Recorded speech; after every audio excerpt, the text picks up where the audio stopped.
گھر میں جب آتے ہیں شراب پی کے آتے ہیں، کبھی بیوی کو گالی دیتے، کبھی بچوں کو گالی دیتے ہیں۔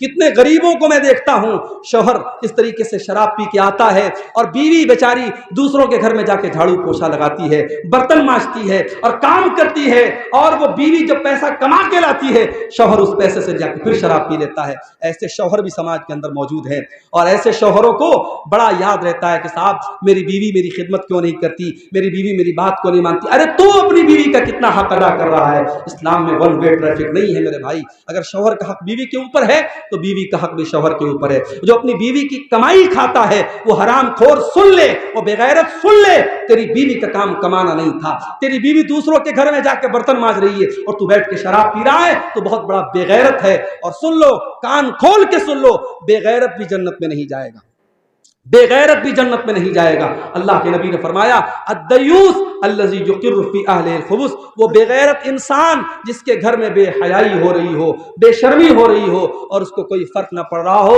اس بے غیرت کا انجام بھی یہی ہونے والا ہے کہ وہ جہنم کی آگ میں چلے گا۔ اور آگے بڑھیے، جہنم میں لے کر کے جانے والا ایک اور عمل ہے زبان کا غلط استعمال۔ زبان کا غلط استعمال کرنے والا بھی جہنم کی آگ میں جلے گا۔ اللہ کے نبی سے پوچھا گیا کہ سب سے زیادہ جہنم میں لے کر کے جانے والی کون سی چیز ہے؟ آپ نے فرمایا الفم والفرج، زبان اور شرمگاہ، یہ دو چیزیں سب سے زیادہ جہنم میں لے کر کے جانے والی ہیں۔ زبان سے انسان جھوٹ بولتا ہے، زبان سے انسان غیبت کرتا ہے، زبان سے چغلی کرتا ہے، زبان سے دوسروں کی عزت اچھالتا ہے۔ زبان اور شرمگاہ کا غلط استعمال کرنے والے سب سے زیادہ جہنم میں جائیں گے۔ اسی لیے اللہ کے نبی فرماتے ہیں لا يدخل الجنت نمام، چغل خور انسان جنت میں نہیں جائے گا، چغل خوری کرنے والا جنت میں نہیں جائے گا، یعنی جہنم میں جائے گا۔ اور یہاں ایک بات اور بتا دوں، چغل خور کس کو کہتے ہیں بھائی؟ چغل خور اس کو کہتے ہیں جو ادھر کی بات ادھر کرے۔ اب ادھر کی بات ادھر کر رہا ہے تو ضروری نہیں کہ سب بات غلط کر رہا ہے، صحیح بھی کر رہا ہے، مگر صحیح بات بھی اگر ادھر کی ادھر کر کے لڑا رہا ہے تو وہ چغل خور ہے۔ اور اگر دو بھائیوں میں صلح کرانے کے لیے کوئی انسان آگے بڑھتا ہے اور جھوٹ بھی بول دیتا ہے لیکن دو بھائیوں کو ملا دیتا ہے، اللہ کے نبی فرماتے ہیں لیس الکذاب الذی یصلح بین الناس، دو بچھڑے ہوئے لوگوں کو ملانے کے لیے اگر کوئی جھوٹ بھی بول دیتا ہے تو ایسا جھوٹ اللہ کیا معاف ہے۔ پتہ یہ چلا کہ اگر ہمارے سچ بولنے سے دو بھائی لڑنے لگتے ہیں تو وہ سچ بولنا حرام ہے، اور اگر ہمارے جھوٹ بولنے سے دو بچھڑے ہوئے مل جاتے ہیں وہ جھوٹ بولنا جائز ہے۔ میرے بھائیوں، اسلام میں صلح صفائی کی بڑی اہمیت ہے۔ میں جانتا ہوں آپ کے گاؤں میں بھی کچھ ایسے ضرور معاملات ہوں گے، ہر گاؤں میں رہتے ہیں کہ کبھی کہیں بھائی بھائی میں مسئلہ چل رہا ہے، کہیں جو ہے باپ بیٹے میں مسئلہ چل رہا ہے، جہاں بھی من مٹاؤ ہے، دل میں میل کچیل ہے، صاف کر لو میرے بھائی۔ چغل خوری نہ کرو، غیبت نہ کرو، زبان کا غلط استعمال نہ کرو۔ اللہ کے نبی فرما رہے جہنم میں سب سے زیادہ لے کے جانے والی کوئی چیز ہے تو زبان اور شرمگاہ ہے۔ اور آگے بڑھیے، ایک اور چیز جہنم میں لے کر کے جانے والی ہے، اور وہ چیز ہے عورت کی بے حیائی۔ عورت جب بے حیا ہو جائے، جب اس کا کپڑا، اس کی ڈریس، اس کا لباس اس کے جسم کو نمایاں کرنے لگے، ظاہر کرنے لگے، جب وہ کپڑا پہن کر کے نکلے تو مقصد اپنے جسم کی اور اپنے حسن کی نمائش کرنا ہو، ایسی عورت بھی کان کھول کر کے سن لے۔ اللہ کے نبی فرماتے ہیں وَنِسَاءٌ كَاسِيَاتٌ عَارِيَاتٌ مُمِيلَاتٌ مَائِلَاتٌ، ایسی عورتیں جو کپڑا پہننے کے باوجود ننگی ہوں گی۔ قیامت کے پہلے ایسا دور آئے گا جب کپڑا پہن کر کے عورتیں ننگی ہوں گی، یعنی کپڑا اتنا ٹائٹ پہنے گی، اتنا ٹرانسپیرنٹ پہنے گی، اتنا پاردرشی پہنے گی کہ اس کپڑے سے ان کا جسم جھلکے گا، ان کا شریر جھلکے گا۔ ایسی بے حیا عورتیں، اللہ کے نبی فرماتے ہیں رؤوسہن کاسنمۃ البخت المائلہ، ان کے سر کے اوپر جو ان کے بالوں کا جوڑا ہوگا، جو ہیئر اسٹائل ہوگا، وہ دیکھنے میں بختی اونٹ کے کوہان کی طرح ہوگا۔ اسی لیے علماء کہتے ہیں کہ عورت کو ایسا جوڑا نہیں باندھنا چاہیے جو اونٹ کے کوہان کی طرح ابھرا ہوا ہو، اسے نارمل اپنا ہیئر اسٹائل رکھنا چاہیے۔ اللہ کے نبی بے حیا عورتوں کی پہچان بتا رہے ہیں رؤوسہن کاسنمۃ البخت المائلہ، ایسی عورتیں جو اپنے سر کے اوپر بختی اونٹ کے کوہان کی طرح جوڑا باندھیں گی، لا يدخلن الجنہ، ایسی عورتیں جنت کی خوشبو نہیں پائیں گی، اور جنت کی خوشبو پانا تو بڑی دور کی بات ہے۔ ولا یجدن ریحھا، ایسی عورتیں جہنم کی آگ میں جائیں گی اور جنت کی خوشبو بھی ان کو محسوس نہیں ہوگی۔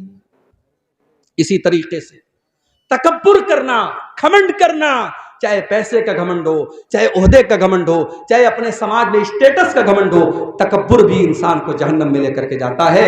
اللہ کے نبی فرماتے ہیں الا اخبرکم باصحاب النار، کیا میں تم کو جہنمی لوگوں کے بارے میں نہ بتا دوں؟ صحابہ نے کہا اللہ کے نبی ضرور بتائیے۔ آپ نے فرمایا کل عتل جواز مستکبر، ہر وہ آدمی جو اکھڑ ہو، ہر وہ آدمی جو بخیل ہو، اور ہر وہ آدمی جو گھمنڈی ہو، اکھڑ اور بخیل ہونے کے ساتھ ساتھ جو گھمنڈی بھی ہے، تکبر بھی کر رہا ہے، وہ انسان جہنم میں جائے گا۔ اور اللہ کے نبی ایک دوسری حدیث میں فرماتے ہیں لا يدخل الجنۃ من کان فی قلبہ مثقال ذرۃ من کبر، جس کے دل میں ذرہ برابر بھی اگر تکبر ہے، گھمنڈ ہے، وہ انسان جنت میں نہیں جائے گا۔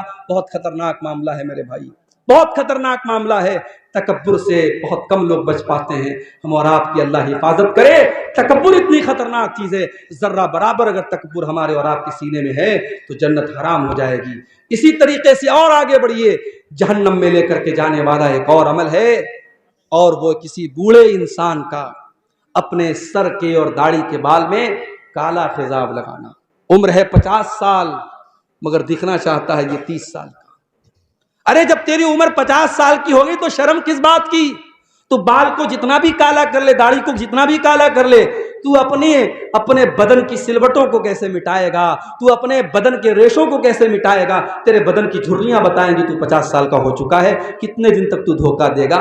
اور جو جتنا بھی بہترین ہیئر ڈائی لگا لے اور کلر لگا لے، ایک ہفتے کے بعد 2 ہفتے کے بعد وہ کالا کلر اترنے ہی والا ہے۔ اللہ کے نبی فرماتے ہیں یکون فی آخر الزمان، آخری زمانے میں ایسے لوگ آئیں گے یخضبون بالسواد، جو کالے رنگ کا خضاب لگائیں گے، کالے رنگ کی مہندی لگائیں گے، کحواسل الحمام، جیسے کبوتر کے سینے کے پاس کا حصہ کالا ہوتا ہے اور باقی حصہ سفید ہوتا ہے، تو وہ اپنی سفید داڑھی اور سفید بال کو کالا کریں گے۔ اللہ کے نبی فرماتے ہیں لا یریحون رائحۃ الجنہ، ایسے لوگ جنت کی خوشبو بھی نہیں پا سکتے، جنت کی خوشبو بھی نہیں پا سکتے۔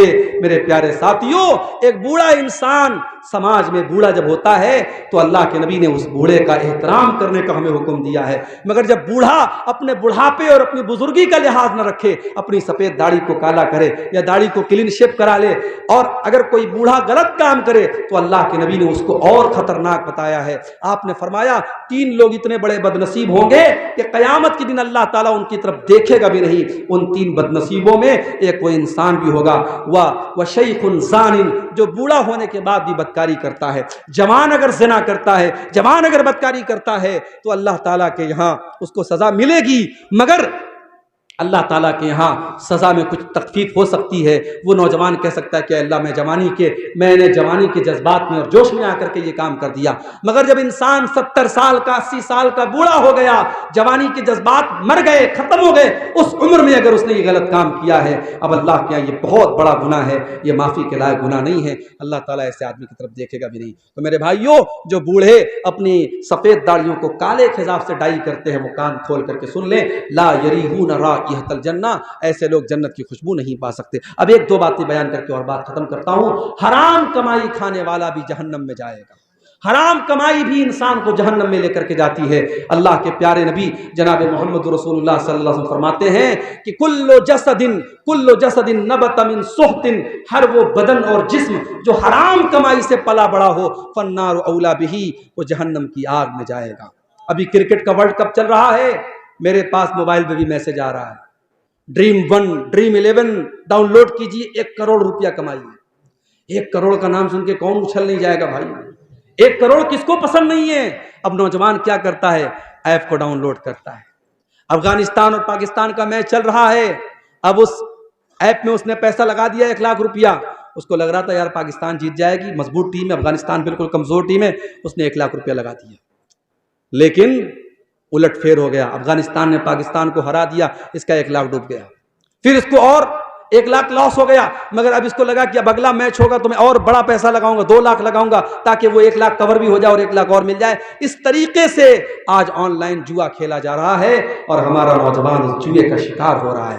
یاد رکھو میرے بھائی، اگر تاش کے پتوں کے ذریعے جوا کھیلنا حرام ہے، اگر لاٹری حرام ہے، تو آن لائن بھی یہ جوا کے جتنے ایپ آ رہے ہیں یہ سب حرام ہے، اور یہ حرام کمائی اگر تم نے کما بھی لی اور گھر میں لے بھی آئے تو یاد رکھو اس کمائی کے ذریعے تم کبھی آباد نہیں ہو سکتے۔ سے। اللہ کے نبی فرماتے ہیں کلو جسد نبت من سحت، ہر وہ بدن جو حرام کمائی سے پرورش پاتا ہے فالنار اولا بہی، وہ جہنم کی آگ میں جلایا جائے گا۔ اور یہاں پر مجھے وہ حدیث بھی یاد آتی ہے، جس حدیث میں اللہ کے نبی نے فرمایا کہ ایک آدمی لمبا سفر کر کے آتا ہے اور اللہ کی بارگاہ میں ہاتھ اٹھا کے، ہاتھ پھیلا کے دعا کرتا ہے، یا ربی کہہ کے دعا کرتا ہے، اور اتنا لمبا سفر کر کے آیا ہے کہ بال میلے کچیلے ہو گئے ہیں، کپڑے میلے کچیلے ہو گئے ہیں، مگر اللہ کے نبی کہتے ہیں وہ جو کھانا کھا کے آیا ہے حرام کمائی کا ہے، جو پانی پی کے آیا ہے حرام کمائی کا ہے، جو کپڑا پہن کے آیا ہے حرام کمائی کا ہے۔ ایسا انسان جو حرام کھا کے، حرام پی کے اور حرام پہن کے آیا ہے فَأَنَّا يُسْتَجَابُ لِذَلِكَ، تو اے میرے صحابہ بتاؤ ایسے انسان کی دعا کہاں سے قبول ہوگی؟ میرے پیارے ساتھیوں، آج ہم رو رو کے دعا کر رہے ہیں کہ اے اللہ فلسطینیوں کی مدد فرما، فلسطینیوں کی مدد فرما۔ چھوٹے چھوٹے بچوں کی لاشوں کی فوٹو آ رہے ہیں، ہمیں دیکھ کر کے تکلیف ہو رہی ہے، ہم دعا کر رہے ہیں مگر اللہ کی طرف سے کوئی مدد نہیں آ رہی۔ کیوں؟ کیونکہ آج ہمارا ٹارگٹ پیسہ کمانا ہے، حلال کی پرواہ نہیں، حرام کی پرواہ نہیں، ہمارا ایک ہی ٹارگٹ ہے پیسہ کمانا ہے، جس طریقے سے بھی پیسہ آئے ہمیں کمانا ہے۔ اللہ کے نبی فرماتے ہیں یاتی علی الناس زمان، قیامت کے پہلے وہ دور بھی آئے گا لا یبال المرء من این اخذ المال، انسان پرواہ نہیں کرے گا کہ مال حلال طریقے سے کما رہا ہے یا حرام طریقے سے کما رہا ہے۔ اسی طریقے سے میرے بھائیوں، جہنم میں لے کر کے جانے والی ایک اور چیز ہے، اور وہ ہے اپنے مسلمان بھائی کا حق مارنا۔ اللہ کے نبی نے فرمایا من اقتطع حق امرئ مسلم، جس نے کسی مسلمان کا حق مارا وہ کان کھول کر کے سن لے، اس نے جہنم کا ایک ٹکڑا خرید لیا، اس نے جہنم کا ایک ٹکڑا لے لیا۔ اور اللہ کے نبی ایک دوسری حدیث میں فرماتے ہیں میں ایک انسان ہوں، مجھ سے غلطی ہو سکتی ہے، میرے پاس زمین و جائیداد کا لوگ کیس لے کے آتے ہیں، ایسا ہو سکتا ہے کسی کی چکنی چپڑی بات سن کر کے میں اس کے حق میں فیصلہ کر دوں، وہ زمین اس کی نہیں تھی، وہ جائیداد اس کی نہیں تھی، میں نے غلط فیصلہ کر دیا، جس کا حق نہیں تھا اس کو دے دیا، مگر اگر ایسا ہو گیا تو کان کھول کر کے سن لو فَإِنَّمَا أَقْطَعُ لَهُ قِطْعَةً مِّنَ النَّارِ، میں زمین کا ٹکڑا نہیں دے رہا ہوں، جہنم کا ٹکڑا دے رہا ہوں۔ میرے پیارے ساتھیوں، ابھی آپ نے نظم سنی کہ یہ زندگی ایک کرائے کا گھر ہے، ایک نہ ایک دن بدلنا پڑے گا۔ یہ زندگی کرائے کا گھر ہے میرے بھائی، یہاں ہمیشہ نہیں رہنا ہے، ایک دن مرنا ہے، اور سارا دھن دولت، زمین جائیداد، بینک بیلنس، جویلری، یہ سب چھوڑ کے جانا ہے۔ جو حرام طریقے سے آپ نے دوسروں کی زمین ہتھیائی ہے، کتنے دن اس زمین کا فائدہ اٹھاؤ گے بھائی؟ جس دن مرو گے 2 گز زمین میں ہم جائیں گے، اور وہ ساری زمین ہمارے رشتہ داروں کی، ہمارے بچوں کی ہو جائے گی۔ تو اپنے لیے ہم جس حرام کمائی کو کماتے ہیں اس کا مزہ ہم کتنے سال لیں گے؟ جس دن مریں گے سارا مزہ ختم ہو جائے گا۔ اس لیے میرے ساتھیوں، حرام کمائی سے اپنے آپ کو بچاؤ۔ یہ چند چیزیں تھیں